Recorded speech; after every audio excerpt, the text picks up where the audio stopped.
Assalamualaikum warahmatullahi wabarakatuh. Halo Agak Kareba, pemirsa, senang sekali hari ini saya Rifa Majid kembali menjumpai Anda dalam salah satu program talk show kesayangan kita, Bawateria Panggung Obrolan Terkini. Kita tahu bersama bahwa Pilkada serentak sudah berlalu, hasil dari pemilihan Pilkada serentak pun juga telah ditetapkan oleh KPU, termasuk juga hasil dari pemilihan gubernur di Sulawesi Selatan.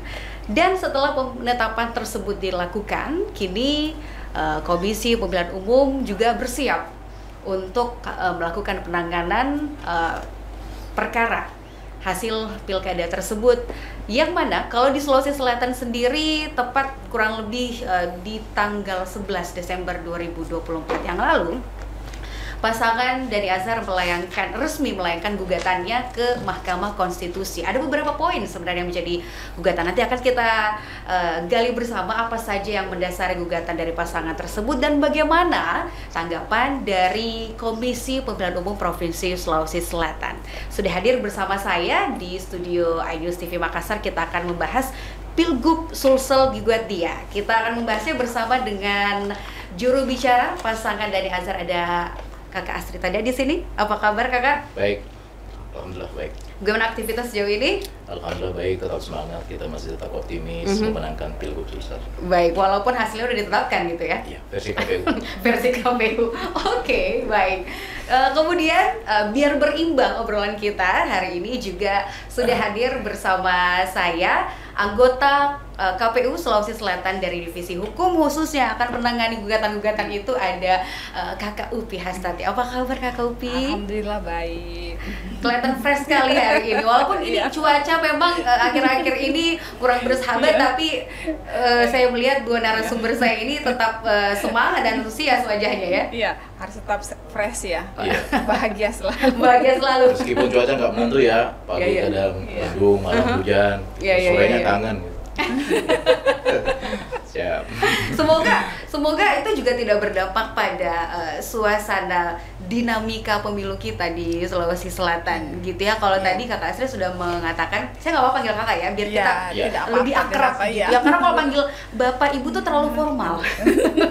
Biar lebih santai gitu ya. Karena kan kita akan membahas gugatan, jadi jangan sampai terlalu tegang ya. Kakak Astrid tadi kan mengatakan sudah ditetapkan hasil versi KPU. Iya.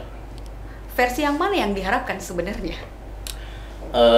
Kami memahami bahwa proses tahapan pilkada itu memang bisa jadi berakhir pada saat KPU melakukan rekapitulasi dan menetapkan pemenang.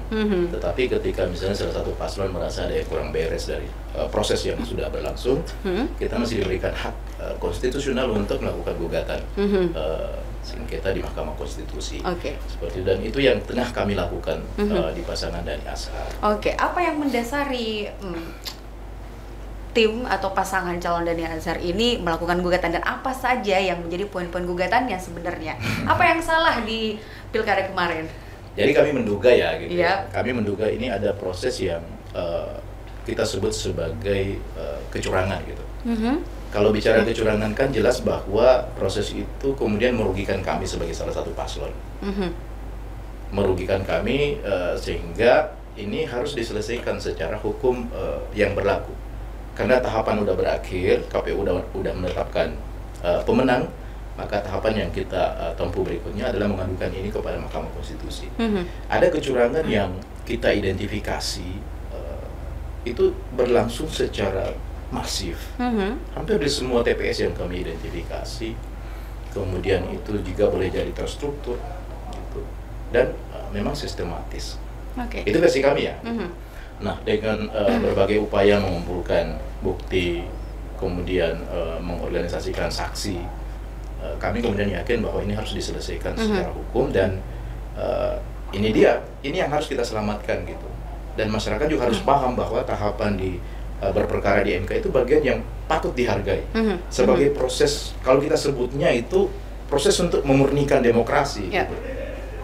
Pilkada boleh selesai dengan penetapan pemenang oleh KPU, tetapi ini adalah bagian yang tidak terpisah, sehingga boleh jadi mungkin kalau KPU menganggap ini bisa jadi menjadi proses legitimasi tertinggi dari keputusan yang mereka sudah buat.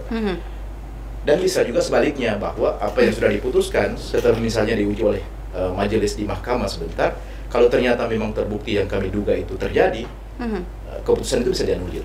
Baik. Dan itulah perjalanan demokrasi kita, saya kira. Baik. Semua orang, semua pihak harus menghormati itu. Kami sempat mendengar malah niatan kami untuk menggugat ke Mahkamah Konstitusi justru dicibir oleh sejumlah pihak gitu. Nggak usah gugat, suaranya jauh sekali gitu. Justru karena kejauhan suaranya itu yang kami anggap tidak logis jika dibandingkan dengan ikhtiar politik yang sudah kami lakukan selama beberapa bulan terakhir. Ini yang harus kita buka ke publik. Baik.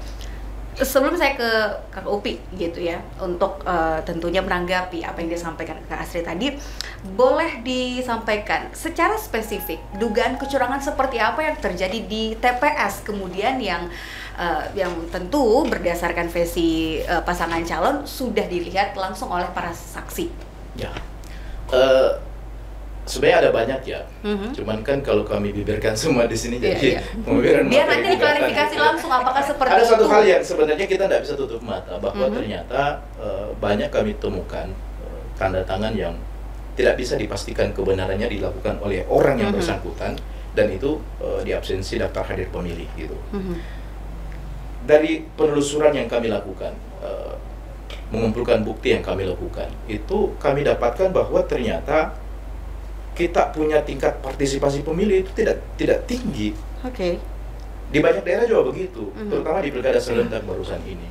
Kalau kita amati, saya sendiri datang ke TPS saya di salah satu kelurahan di daerah Taman Rea. Saya mendapati TPS begitu sunyi sejak pagi, bahkan sampai siang gitu. Kita tidak mendapati keriuhan TPS seperti pada saat pilpres lalu. Padahal sebenarnya kondisi sekarang kan TPS itu sudah gabungan ya kan, Topi ya. Kalau tidak salah 2-3 TPS itu digabung.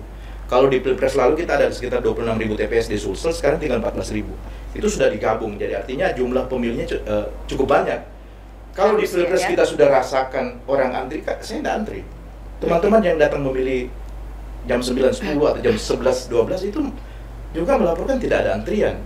Kayak gitu, ini ada apa sebenarnya gitu. Jadi kita jadi bertanya-tanya, memang kalau kita baca berita secara nasional, memang keinginan orang, kesukaan orang untuk datang ke TPS memang agak menurun. Gitu. Mungkin orang apatis atau. Tapi kalau di Sulsel sendiri kami menemukan fakta lain bahwa ternyata ini seperti sesuatu yang dikondisikan gitu. Banyak pemilih yang tidak datang ke TPS karena tidak dapat undangan. Gitu. Karena misalnya kejauhan atau bahkan dalam satu rumah ada keluarga yang berbeda TPS gitu. Ada yang dekat, ada yang jauh.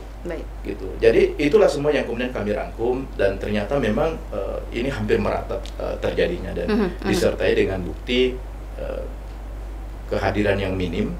Tetapi kemudian di absensi itu ada.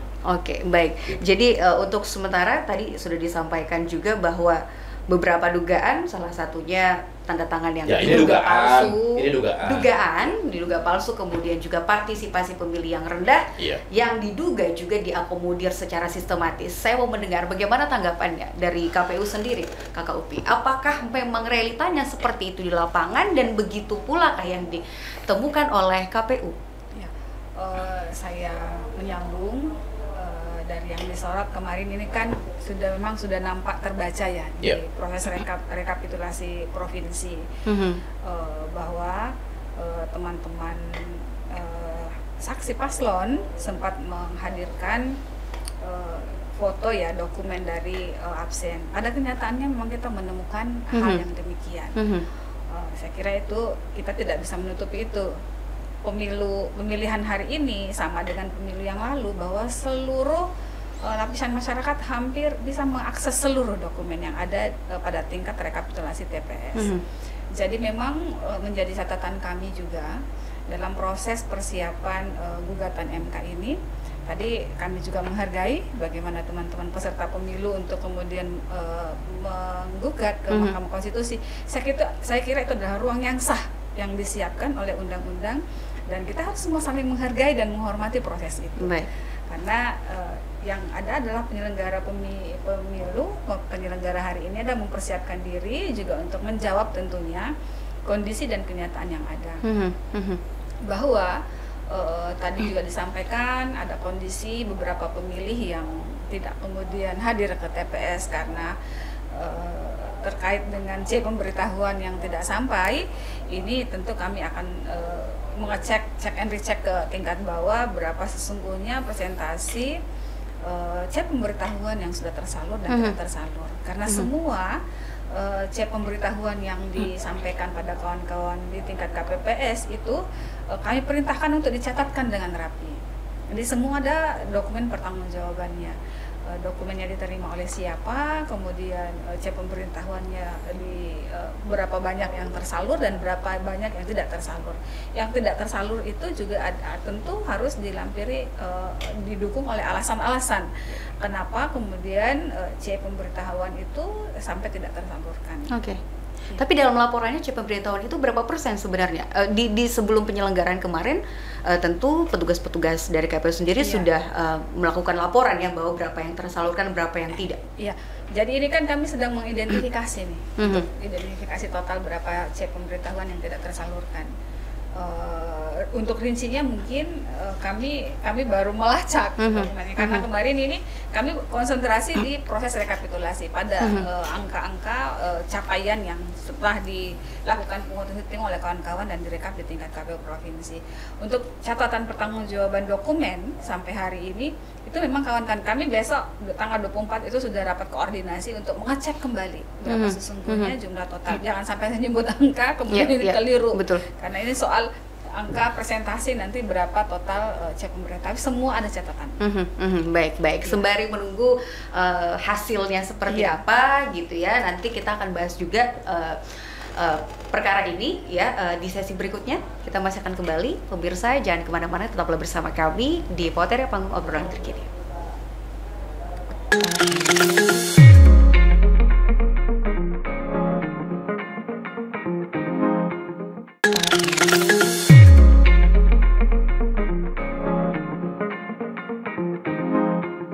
Kembali di Poteria Panggung Obrolan Terkini, pemirsa, kita masih membahas soal Pilgub Sulsel Gugat Dia. Masih bersama dengan salah satu komisioner KPU dan juga juru bicara dari Paslon Dede Azhar ya. Tadi sempat disinggung juga ya, kita sempat membahas soal partisipasi pemilih gitu ya. Jika dibandingkan dari tahun sebelumnya, di pemilihan sebelumnya dengan pilkada yang serentak di tahun 2024 ini, sebenarnya ada selisih berapa persen tingkat partisipasi pemilih kita khususnya yang mengikuti pilgub? Ya, kalau pilgub yang lalu sebenarnya angka partisipasinya cuma 71%. Kalau sekarang catatannya kita ya untuk reunian dulu ada di angka 74. Kalau membandingkan pilgub dengan pilgub. Memang karena memang berbeda ya, kalau pemilu dia di angkanya 81. Oke. Kira-kira kalau tadi kan Kak Asri juga mengatakan partisipasinya rendah, melihat TPS juga sunyi, begitu ya. Saya pun sebagai pemilih yang waktu itu mengikuti rangkaian pilkada ini melihat memang TPS sangat jauh berbeda kondisinya saat dengan pilpres dan juga pilkada, begitu ya. Apakah penetapan TPS yang acak begitu menjadi salah satu faktor juga kemudian pemilih tidak akhirnya datang untuk menyalurkan hak suaranya di TPS, misalnya karena domisilinya di mana, TPS-nya di mana, kayak gitu. Dan seperti apa sebenarnya mekanisme kenapa hal itu bisa terjadi dari KPU sendiri? Iya, jadi memang kebijakan pemetaan pemilih dalam penyusunan daftar pemilih kita itu, dia kebijakannya arahnya de jure. Jadi dia di mana beralamat KTP-nya, tentu dia didaftarkan di daerah situ. Jadi sampai ada dokumen yang baru untuk daerah yang maksudnya sampai untuk daerah yang ditempati bermukim yang baru. Nah, beberapa case juga kan kita menemukan bahwa beberapa pemilih kita yang sudah terdaftar berdasarkan de jure itu ternyata emang sudah tidak berdomisili di situ, apa dia berpindah dalam satu kecamatan, di kecamatan yang lain dalam satu wilayah kabupaten kota misalkan, atau dia berpindah antar kabupaten atau berpindah keluar. Nah, itu di situ masalahnya. Nah, kita juga menemukan apatisme pemilih ya untuk mengurus dokumen baru. Nah, menyangka, sebagian mungkin pemilih kita menyangka tidak terdaftar, tapi kemudian sesungguhnya dia terdaftar sesuai dengan alamat KTP-nya itu.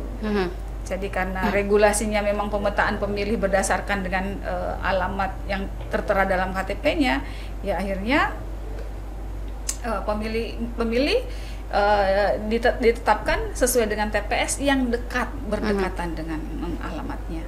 Oke. Iya. Baik. Jika memang apatisme pemilih gitu ya yang menyebabkan akhirnya partisipasi pemilih itu tidak seperti yang diharapkan gitu, yang mengakibatkan banyak dugaan-dugaan yang terjadi gitu ya di TPS, bukankah apakah memang dari pasangan calon sendiri sudah melakukan antisipasi sebelumnya untuk agar suara ini bisa terkoordinasi dengan baik gitu? Dhani Asar itu total mengunjungi 977 titik kampanye se-Sulsel. Dan saya hampir menyertai setiap titik, terutama calon gubernur Pak Dhani gitu. Dan saya menjadi saksi bahwa konten kampanye kita salah satunya adalah mengajak masyarakat untuk datang ke TPS. Percuma kita berharap perbaikan untuk daerah ini kalau kita tidak ikut mencoblos. Itu menjadi bagian dari tanggung jawab yang kami perankan gitu sebagai paslon, mengajak pendukung, orang yang suka dengan visi misi kita untuk bersama-sama mencoblos di TPS. Cuman memang sayangnya dengan kebijakan data pemilih yang saya tidak tahu ini karena desain bagaimana, tapi memang sepertinya ini dikondisikan untuk membuat orang tidak banyak datang ke TPS. Kami menduga dengan konteks itu ada ruang yang memang sengaja disiapkan untuk melakukan kecurangan yang kami maksud, yang kami duga, yang kami gugat ke MK.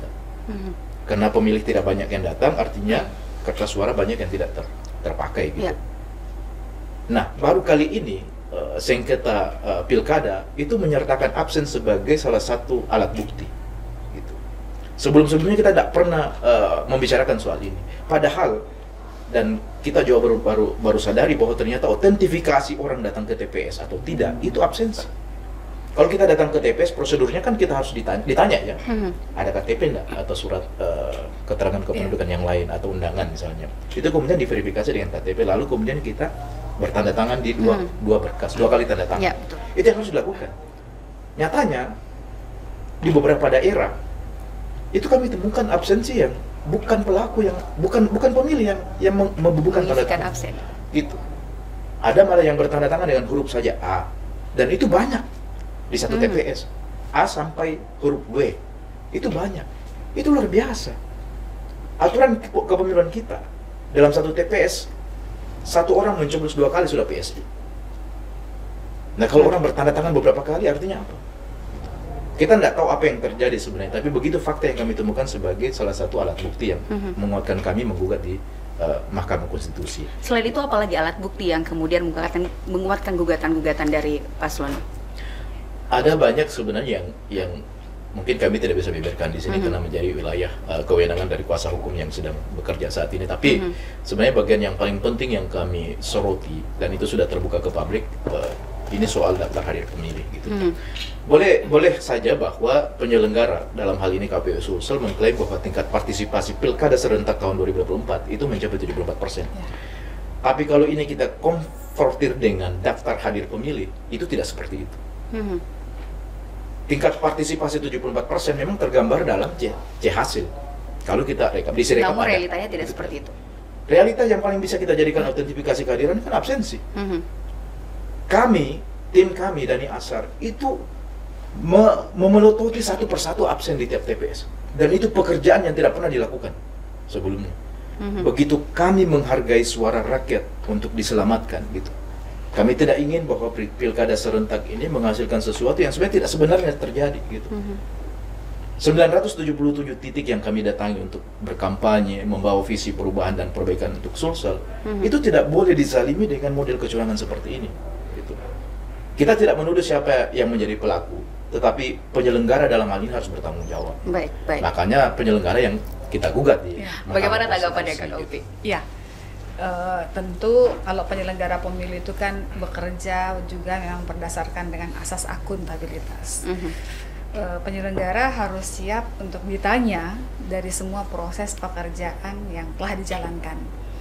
Nah, termasuklah bagian daripada kita menguji hasil pemilihan ini di Mahkamah Konstitusi. Dan saya kira itu adalah pengambilan sikap yang terhormat ya, tidak diselesaikan sesuai dengan jalurnya, karena memang itu adalah hak peserta pemilu. Saya kira ini juga sebagai sebuah role model pembelajaran dalam proses berdemokrasi di negeri kita. Nah, tentu kalau kami dari penyelenggara pemilu masih tetap menyatakan bahwa seluruh proses rangkaian tahapan pelaksanaan pemilihan yang telah kita lakukan kemarin ya berjalan dengan baik, berjalan dengan baik. Dan tentunya dengan adanya gugatan di Mahkamah Konstitusi ini, penyelenggara pemilu itu harus siap, harus siap untuk mempertanggungjawabkan tentunya di semua apa yang kemudian diduga ada pelanggaran di dalamnya, ada hal yang dipertanyakan oleh peserta pemilu. Dan kesiapan itu oleh KPU Provinsi Sulsel ya sejak dimulainya dibukanya ruang pendaftaran gugatan itu kami memang sudah bersiap untuk ditanyai untuk bersiap untuk melakukan ikut dalam proses peradilan sengketa Mahkamah Sudah Konstitusi. konsekuensi penyelenggara. Iya, itu sudah konsekuensi. Jadi memang harus sudah siap apapun kondisinya. Baik, siap dengan apapun kondisi, termasuk juga saat sebelum pemilihan kemudian dilakukan. Kami percaya bahwa KPU juga sudah memilih orang-orang terbaik yang ditempatkan di setiap TPS untuk melaksanakan tugas, begitu ya. Namun tetap ada saja celah yang terjadi. Langkah apa sebenarnya, atau apa sebenarnya yang mendorong celah-celah ini bisa terjadi? Yang kami yakin persiapannya juga sudah luar biasa. Ada langkah-langkah antisipasi pasti. Sebenarnya kalau kita persiapan pemilihan itu di unsur penyelenggara sendiri ya, kita tuh sudah memikirkan sampai sekecil mungkin detail, secara detail adanya resiko-resiko yang terjadi. Di setiap tahapan kami tuh divisi hukum hadir selalu memitigasi permasalahan yang ada. Tapi kami juga meyakini bahwa proses pemilu ini kan dilakukan oleh manusia, bukan dilakukan oleh malaikat. Akhirnya tentu selalu ada ruang yang kemudian ada kekeliruan. Nah, kekeliruan itulah mungkin yang akhirnya berakhir menjadi masalah di ujung tahapan yang kita lakukan. Kami sudah melakukan proses BIMTEK pada kawan-kawan KPPS, berulang memberitahukan, membekali mereka pengetahuan teknis bagaimana proses pungut hitung. Tetapi kemudian terdapat situasi yang tadi disampaikan Adinda tadi ini, ya itulah kenyataannya. Baik. Kalau Kak Asri melihat kira-kira apa yang salah sehingga menyebabkan ada celah tadi, dari segi absensinya, banyak kesalahan-kesalahan yang terjadi yang diduga menjadi poin-poin kecurangan begitu ya? Apakah dari penyelenggaranya memang tidak seprofesional itu, atau pengawasannya sendiri yang kurang maksimal? Dijawab nanti, kita tahan dulu. Kita akan kembali setelah jeda. Tetap bersama kami di Poter.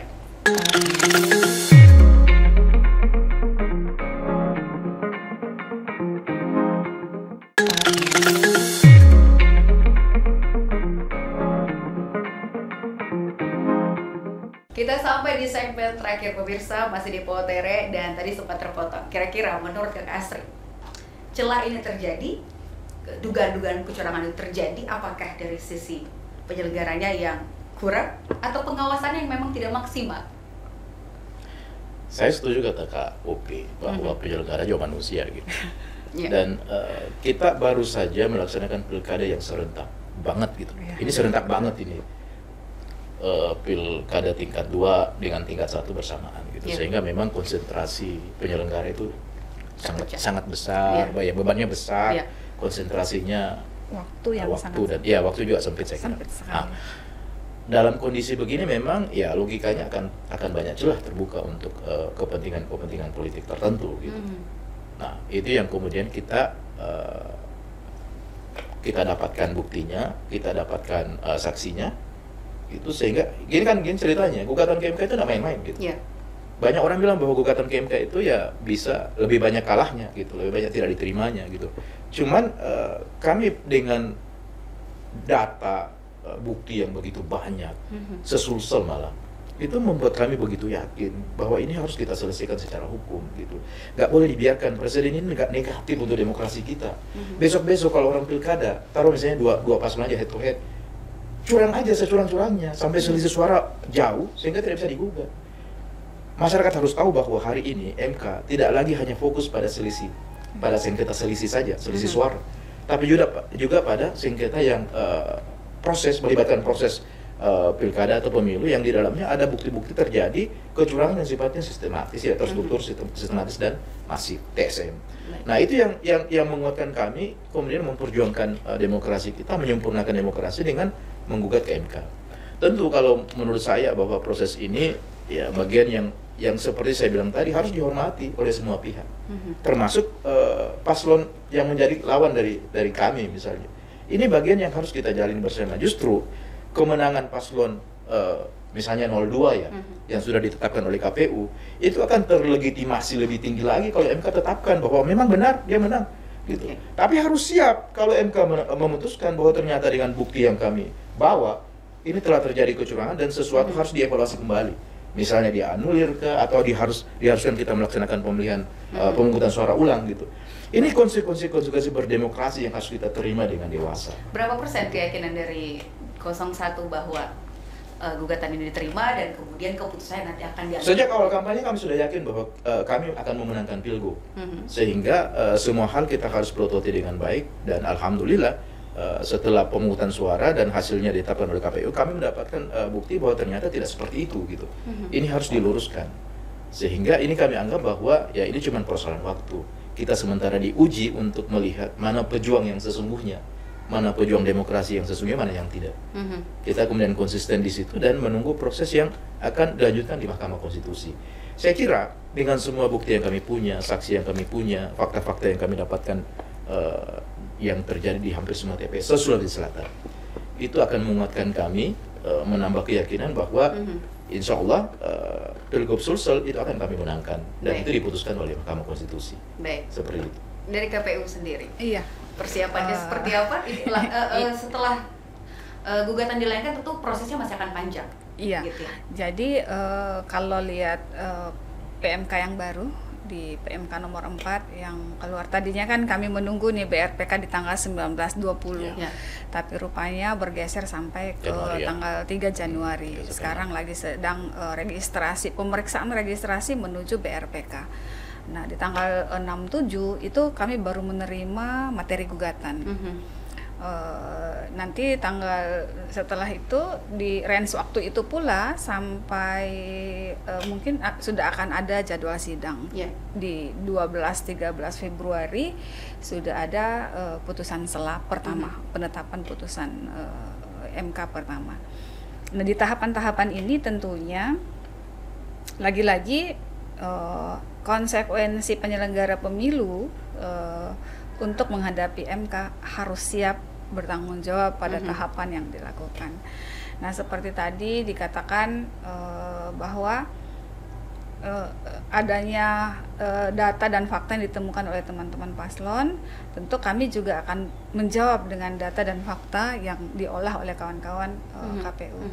Kami bahkan telah memerintahkan jajaran kami sampai ke bawah, meskipun KPPS sebenarnya sudah habis masa kerjanya, ya mereka harus bekerja sosial akhirnya karena objek sengketa itu yang ditanyakan adalah di wilayah KPPS gitu. Nah KPPS itu kan kerjanya cuma sebulan, jadi akan bekerja gratis nanti ini untuk mendampingi kami, kan akan kami tanyai kembali pada pekerjaan-pekerjaan itulah konsekuensi penyelenggara pemilu sebagai dan mereka tanggung jawab mereka juga tanggung jawab mereka, meskipun sudah tidak dihonor lagi, mereka harus siap untuk kami ganggu sampai proses sengketa di MK ini selesai.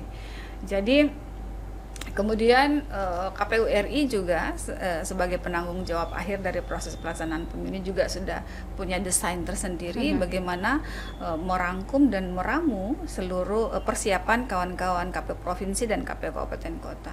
Karena kalau kita Sulsel ini kan kebagian jatah oleh pilkada 11 lokus, 11 gugatan termasuk KPU provinsi sendiri. Jadi insya Allah pada prinsipnya penyelenggara tidak boleh lari dari kenyataannya untuk siap bertanggung jawab, siap bertanggung jawab, dan membuktikan juga pastinya ya.